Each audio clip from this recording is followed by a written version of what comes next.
Hi there and welcome to this new video in which I'm going to be quickly highlighting the main features of Godot 4.4 Beta 1.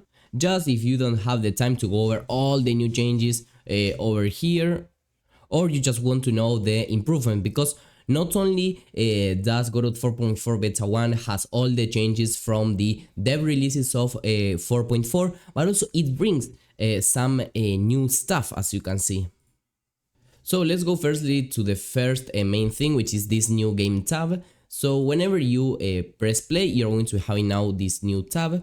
And for example, right now I am in a 3D game, so I can switch to the 3D mode and I can select literally any kind of node that I want and modify their properties. So for example, here I have the platform, and let's say that I want to modify its position. So let's move this to something, I don't know, 15, okay, for example. I press enter and well, there the platform was moved. Or well, actually this is the collision shape of the platform, but if I press again, here I have the mesh, so now I would be able to move the mesh to other position, I don't know, 10, and there it would be in position 10 or in 5 so that we can see it. So basically this allows you to modify any property of your game as it is being run. So this is quite useful for debugging. Now what is new in 4.4 Beta 1 is the fact that now you can embed game on next place, and you can also make it floating. So for example, if I press play, okay, this is what I have. This is just a window. It is a little bit like laggy right now, but it is going to be fixed soon, I believe.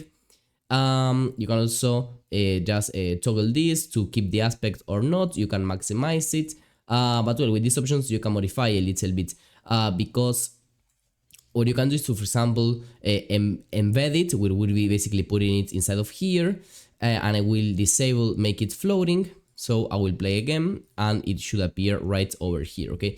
And then if I want to come back to the input, okay, now I'm going to be able to move around and do whatever I want. This works as well for the 2D environment and for control nodes.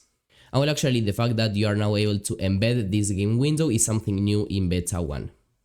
Now you will also have object snapping inside of the 3D editor. So for example, let me go to the main scene and I can select, for example, this coin, and if I press down Shift and then G, okay, I'm going to be able to snap it wherever I want. So let's say that I have this coin and I want to move it to a different platform, so I would be able to actually select this coin and then Shift G, and I can move it to this platform, for example, over here, and it's going to be snapped. Also, something that for beginners is going to be quite useful is that now you will have documentation tooltips inside of the Godot editor. Also for the 3D physics engine, if now you go to project settings and you scroll down until physics 3D, you will see in the physics engine that now Jolt physics is natively integrated inside the engine. Right now it is not the default physics engine because there are still some stuff that may not work correctly inside of the Godot engine. But well, maybe probably it will be the default physics engine. And if you don't know what Jolt physics is, it's a physics engine, okay, that has been used in pretty known games such as Horizon Forbidden West, that is meant to provide better behaviors and better performance. Also, to talk more about physics, you now have physics interpolation. So this will allow you to run your physics updates at a very low FPS while maintaining smooth movement. So here you can see how in pretty low frame rate physics are still smooth. And basically this will save some CPU and will also make your game look much smoother. The last thing that I think that is worth mentioning is the fact that now in the inspector, maybe if you are always using some properties such as the position of something, you can right click and favorite it, okay, so it will appear at the top. And if at some time you don't want this anymore to pop up over here, you right click it again and you unfavorite it.